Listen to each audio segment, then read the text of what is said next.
11 de março de 2009, Jonatas Ferreira de Assis, taxista, viúvo, pai de 3 filhos menores de idade, assassinado com um tiro na nuca.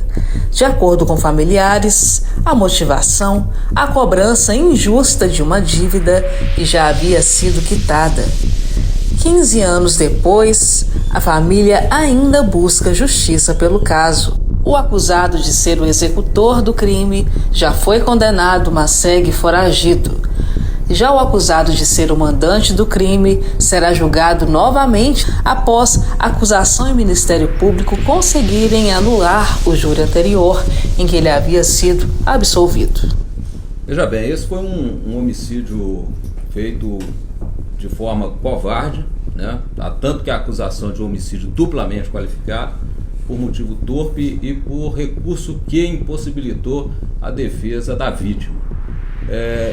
Primeiro, motivo torpe, porque se tratava de uma extorsão de uma dívida já paga. A pessoa queria receber uma dívida que já havia sido paga pela vítima e pela sua família e pretendia isso, né, de uma forma ameaçadora, tanto que acabou concretizando o homicídio. A outra qualificadora, que é uma qualificadora que a gente chama de objetiva, é o recurso que impossibilitou a defesa do ofendido. Por quê? Foi um crime de pistolagem. Ele trabalhava de taxista aqui no centro de Caratinga, foi atender um passageiro e em determinado momento da corrida ele levou um tiro na nuca, né? O passageiro o matou com um tiro na nuca sem qualquer chance de defesa. E o que aponta para esse acusado, José Bento Ferreira, é que ele foi o autor das ameaças. E tempos antes, ele havia tentado de fato já contra a vida do Jonatas Ferreira de Assis, conhecido como Jonatinha. Na estrada de Bom Jesus do Galho, né, num momento em que o José Bento, isso foi no mês de janeiro, o José Bento efetuou disparos de arma de fogo em direção ao Jonatas, que só escapou porque pegou seu carro e correu em direção à polícia militar lá de Bom Jesus do Galho para noticiar o fato. Então isso já foi uma tentativa de homicídio que, infelizmente, à época foi notificada como um disparo de arma de fogo. José Bento depois chegou a ser processado por isso. Dias depois, a polícia de Bom Jesus do Galho já alerta com relação ao fato que o José Bento está circulando aqui na região, ele que não é daqui, ele é uma pessoa do estado do Espírito Santo, e já alerta com relação a essas ameaças. A polícia o interceptou aqui, o abordou com uma arma de fogo, uma pistola. E ele foi preso, chegou a ser preso, ficou alguns dias preso em virtude desse porte ilegal de armas, né? Então, todas as evidências, né, amealhadas pela investigação apontam para a autoria do José Bento Ferreira como o mandante, a pessoa que encomendou a morte. Inclusive, nesse caso já tem um réu que foi condenado por sentença transitada em julgado, alguém que também participou ali da logística desse homicídio, e resta o julgamento justo do José Bento. Eu digo julgamento justo porque em 2021 ele foi submetido a júri e foi absolvido injustamente.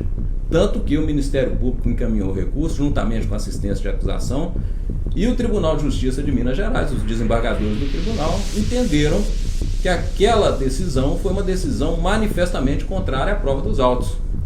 O que significa que foi uma absolvição sem amparo nas provas. O que significa que as provas constantes no processo apontam para a responsabilidade penal do José Bento Ferreira, que é isso que nós vamos buscar no júri de amanhã. É uma resposta que nós esperamos da sociedade caratinguense, porque o júri é composto por cidadãos de Caratinga, pessoas escolhidas no seio da sociedade, são 7 pessoas que vão julgar, né? Se por maioria eles decidirem pela condenação, vão estar dando essa resposta tão esperada. Mas ainda assim, né, como ele responde ao processo solto, há uma tendência de ser, ainda que condenado, ser concedido a ele o direito de apelar em liberdade. Nós ainda não temos essa certeza de que isso vai acontecer, porque há recentemente uma decisão do Supremo Tribunal Federal, tomada na semana passada pelo plenário do Supremo Tribunal Federal, que entendeu que em caso de julgamento pelo Tribunal do Júri, a prisão tem que ser imediata. Então nós vamos, se houver uma condenação, nós vamos pedir imediatamente que seja decretada a prisão dele com base nesse novo posicionamento do Supremo Tribunal Federal. Mas nós não sabemos o entendimento do juiz que presidirá o júri. Há essa possibilidade dele ser condenado e ainda ter um direito de recorrer em liberdade. Mas nós vamos lutar para que isso não ocorra. Primeiro, obtendo a condenação e segundo, obtendo uma decretação da prisão ali de imediato. Nós vamos trabalhar com a prova dos autos. São muitas testemunhas que apontam para ameaças dirigidas pelo José Bento. Inclusive o co-réu Felipe, que já se encontra condenado com decisão transitada em julgado. Há um depoimento dele nos autos em que ele afirma categoricamente que o José Bento chegou a dizer lá na região, né, que por qualquer R$500 ele conseguiria eliminar o Jonatas, a vítima.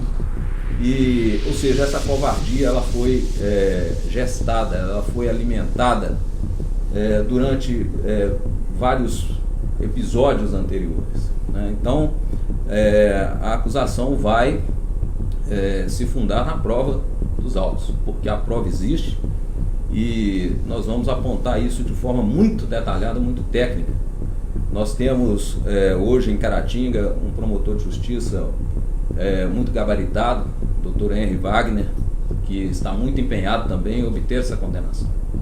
Nós já nos reunimos por algumas oportunidades de preparação desse trabalho de amanhã e nós temos absoluta convicção de que o empenho do Ministério Público será total para obter essa condenação.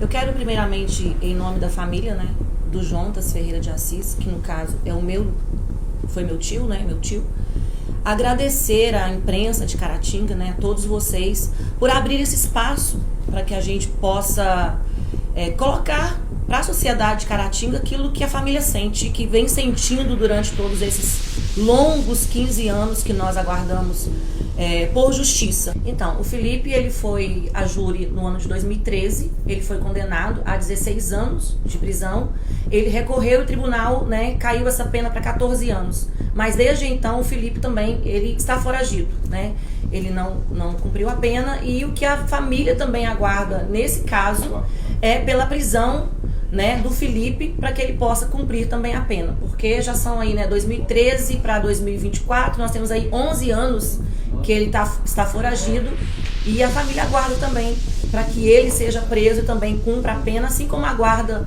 em relação ao José Bento, né, para o júri de amanhã, que ele realmente seja condenado. Nós temos uma situação muito específica nesse caso, que na época dos fatos, o meu tio Jonatas, quando ele foi assassinado pelo Felipe e amando do José Bento, ele tinha 3 filhos adolescentes, né? O Salmão, o Jonatas Júnior e a Luana. O Salmão tinha 12 anos, o Jonatas Júnior tinha 11 anos e a Luana tinha 9 anos de idade. E já eram órfãos de mãe, porque a esposa do meu tio, a Marlene, ela havia falecido de câncer há um ano atrás, né? Ou seja, um ano antes do Jonatas ser assassinado. Então foi uma situação muito difícil para os filhos e também para nós, a família, né? Já tínhamos perdido a Marlene, depois perdemos o Jonatas numa situação de um assassinato completamente terrível, né? Sem nenhuma motivação que levasse realmente. Não há motivação para tirar a vida, mas nesse caso específico, motivo torpe, sem chance nenhuma de defesa para a vítima. Então, assim, uma situação muito difícil que a família realmente aguarda por justiça no dia de amanhã. Rosimar, existem, como disse o doutor, provas que esse acusado de amanhã, ele foi de fato o mandante, né? Claro, o processo ele é recheado de provas muito robustas, de que o José Bento de fato é o mandante. Inclusive, poucos dias antes de fato o meu tio ser assassinado, ele cercou ele na estrada que vai de Bom Jesus para Sapucaia, né? No sentido Palmeiras ali também, na região de Bom Jesus do Galho, e alvejou contra o carro que o meu tio estava, os 2 disparos de arma de fogo. Então, ou seja, ele já vinha tentando fazer isso até que de fato ele conseguiu no dia 11 de março de 2009.